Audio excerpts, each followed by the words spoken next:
যোগসু নির্বাচনের ভোট গণনার সবশেষ আপডেট জানার চেষ্টা করব। জগন্নাথ বিশ্ববিদ্যালয়ে রয়েছেন আমার সহকর্মী হাসিবুল করিম বিজয়। জানাবেন চূড়ান্ত ফল ঘোষণায় এত দেরি কেন হচ্ছে, কোনো কারণ কি জানা গেল কিনা?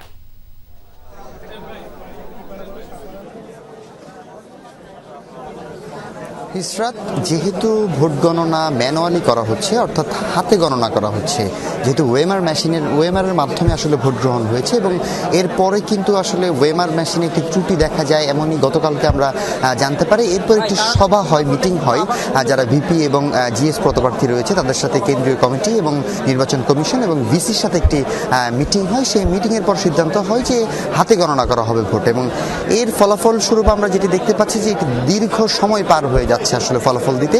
প্রায় 27 থেকে 28 ঘন্টা হয়ে গেল ভোট গ্রহণের পর, এখন পর্যন্ত গণনার কাজ শেষ হয়নি। তবে 33টি কেন্দ্রের ফলাফল এখন পর্যন্ত দেয়া হয়ে গিয়েছে। আমরা যেমনটি ধারণা করছি যে 12টা বা 1টার মধ্যেই হয়তো সম্পূর্ণ গণনা শেষ হয়ে যাবে।